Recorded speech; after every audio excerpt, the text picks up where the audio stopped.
জাহান্নামে কেন অনেক নারী থাকবে জানেন? কারণ তারা শুধু নিজেরা অপরাধ করে না, যার মুমিন মানুষের নূর তারা কেড়ে নেয়। দ্যাট ইজ ওয়াই তারা জাহান্নামে বেশি থাকে। মেয়েদেরকে বলছি স্পেশালি, হয়তো এই কথাগুলো মেয়েদের কাছেও যাবে।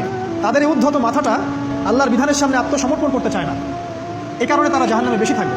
রাসূল বলেছেন কিয়ামতের আগে মানুষ জেনা করবে, জেনাকে মানুষ জেনা মনে করবে না, মনে করবে এটা অ্যাফেয়ার, ছেলে মেয়ের ক্রাশ। এখন নতুন শব্দ আসে কি, ক্রাশ। চোখে চোখে কন্ট্যাক্ট হবে, কো এডুকেশনের মাধ্যমে মোবাইল নাম্বার এক্সচেঞ্জ হবে, রাতের বেলা কথা হবে, ফোন হবে, তারপর চা খাবে, কফি খাবে, ঘুরবে, আস্তে আস্তে বেড়ে যাবে, তারপরে ব্রেকআপ হয়ে যাবে। তাদের কাছে সিম্পল, এটা খুব সিম্পল, সিলি ব্যাপার। আর কোরআনের কাছে এটা কি? জিনা। এক কথায় কি? জিনা। জিনায় লিপ্ত থাকা অবস্থায় দোয়া কবুল হয় না, কিন্তু মানুষ যদি এটা থেকে বের হয়ে তওবা করে আল্লাহর জন্যে, তার দোয়া অনেক বড় মানুষের দোয়ার মতো কবুল হয়। ওই তিন বন্ধুর একটা হাদিস আছে না গুহার মধ্যে, চাচাতো বোনকে একা পেয়েও সে ফিরে আসছিল আল্লাহর ভয়ে, আল্লাহ পাক তাকে গুহা থেকে বাঁচায় দিচ্ছেন না? হাদিসটা পড়ে দেখবেন, অনেক বড় হাদিস। জিনা থেকে দূরে থাকলে হৃদয়ে নূর আসবে।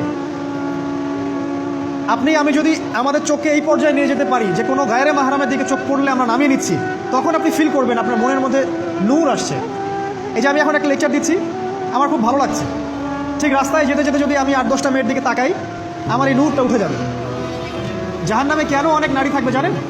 কারণ তারা শুধু নিজেরা অপরাধ করে না, হাজারো মুমিন মানুষের নূর তারা কেড়ে নেয়। দ্যাট ইজ ওয়াই তারা জাহান্নামে বেশি থাকবে। আরেকটা মেজর কারণ হচ্ছে তাদের এই উদ্ধত মাথা। মেয়েদেরকে বলছি স্পেশালি, হয়তো এই কথাগুলো মেয়েদের কাছেও যাবে। তাদের এই উদ্ধত মাথা আল্লাহর বিধানের সামনে আত্মসমর্পণ করতে চায় না। তাদের এই উদ্ধত মাথাটা আল্লাহর বিধানের সামনে আত্মসমর্পণ করতে চায় না, এই কারণে তারা জাহান্নামে বেশি থাকবে।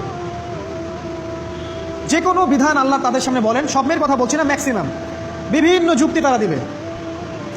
সামি'না ওয়া আতা'না এই পর্যায়ের না, যুক্তি দিবে। পর্দা করলে কি এখন কেমন করে চাকরি করব, পর্দা করলে কেমন করে পড়াশোনা করা যায়, এখন তো যাইতেই হচ্ছে, কিছু তো করার নাই, বিভিন্ন যুক্তি, হাজারটা যুক্তি তারা দিবে। কে জানি তাদের ব্রেনটাকে পুরো ওয়াশ করে ফেলছে। আমি আপনাদেরকে বলছি কে করেছে? এটা করেছে স্বয়ং দাজ্জাল।